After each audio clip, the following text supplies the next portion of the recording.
Singapore is considered as one of the best cities in Asia to live in. It is safe, environmentally friendly, and a melting pot of culture. It ranks high in most of the world rankings and reports and is said to have a high quality of living. These factors, among others, attract many of us to Singapore, often on a long-term basis. Consequently, many of us toy with the question of whether or not to secure Singapore citizenship.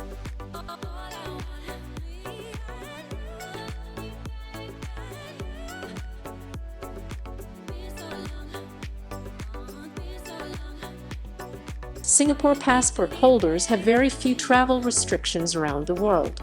A Singapore passport holder enjoys liberal visa requirements, especially while traveling to destinations like the USA.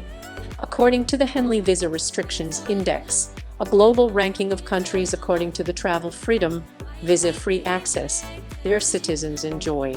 Singapore ranked in top 2 in the study, proving the high degree of travel freedom its citizens enjoy.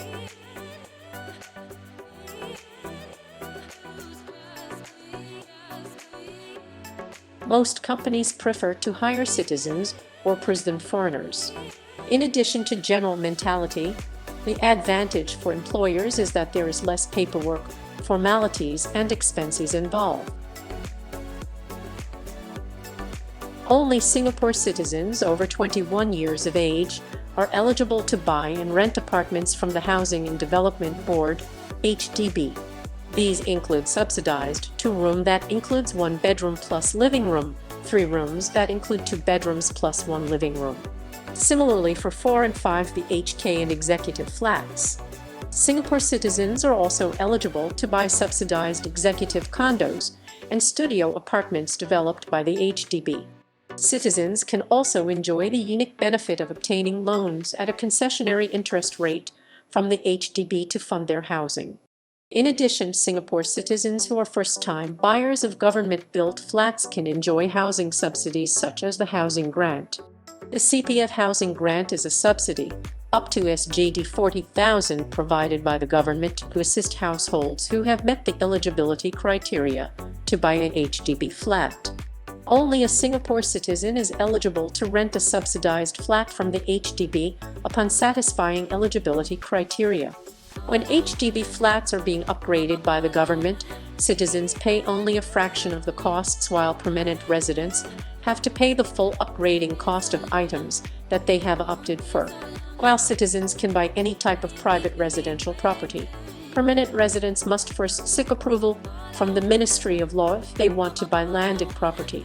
Listed below is a brief overview of various features for each type of resident.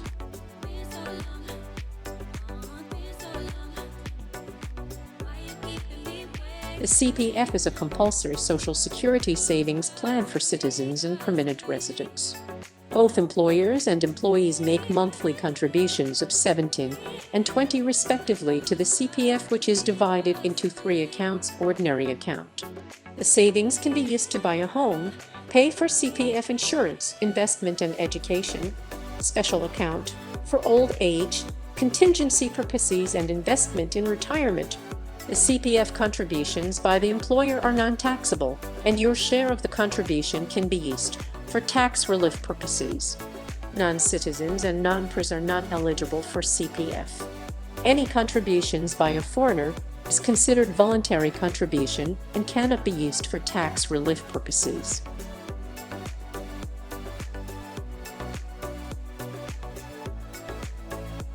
The Adhesive Scheme is a government initiative to maximize opportunities for all Singaporean children.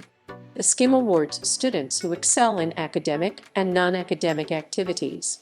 It covers students who are Singapore citizens studying full-time in a government or government-aided or independent school, junior college, JC, Centralist Institute, CI, or special education school. The 3 components of the scheme are Adhesive Pupils Fund, Adhesive Grants, and Adhesive Scholarships and Awards. Typically, permanent residents and foreign students pay a higher percentage of school and university fees when compared to Singapore citizens.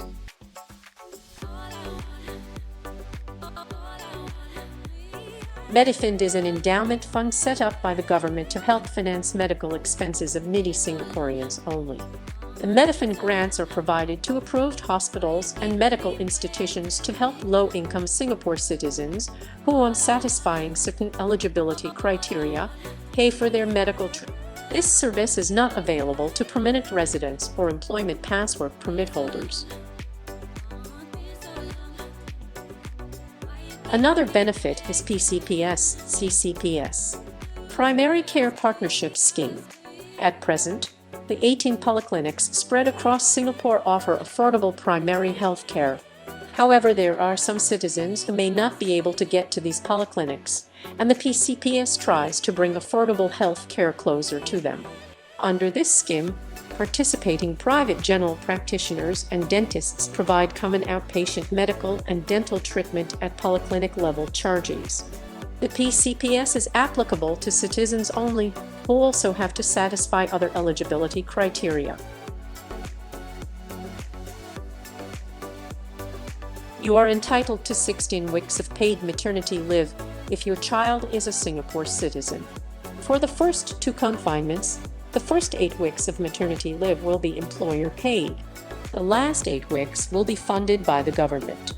Parents of Singapore citizens who have worked for the employer for at least 3 months will be entitled to 6 days of paid childcare leave per year per parent until the child turns 7. The first 3 days will be employer paid and the last 3 days government paid. If your child is a Singapore citizen, then HESH is eligible for the Baby Bonus Scheme. The Baby Bonus Scheme is a government initiative that supports parents' decision to have more children by helping to ease the financial burden of raising children. A cash gift of up to SGD 8,000 for the first and second child and up to SGD 10,000 for the third and fourth child is provided by the government. In addition, your children will also enjoy government contributions in the form of a dollar-to-dollar matching for the amount of savings you contribute to your child's children development account. PTR is a lump sum rebate given to married Singapore tax residents to encourage them to have more Singapore citizen children by providing them with financial support for bringing up their children. The PTR can also be used to offset their income tax payable. It is applicable to Singaporean children of Singapore tax residents. With effect, year of assessment 2009, PTR up to SGD 5,000 for the first child, up to SGD 10,000 for the second child, and up to SGD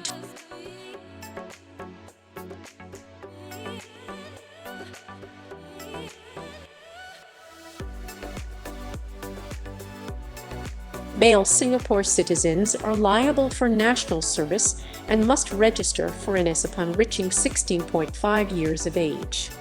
They will be enlisted for 2 years of full-time national service immediately upon reaching the age of 18, unless deferment from enlistment a later date is granted.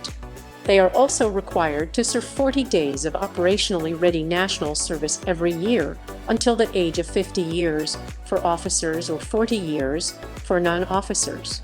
Hence, if you become a Singapore citizen, your male child will have to serve the 2 years of national service.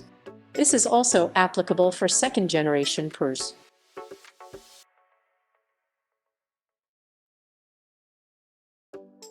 Concessionary interest rate to fund the housing. Able to buy landed properties. Eligibility to buy and rent. If you wish to withdraw all your CPF savings as a lump sum, the only option is to renounce your citizenship status. This rule holds for permanent residents as well. On the whole, many people find it beneficial to become a Singapore citizen and eventually make Singapore their home.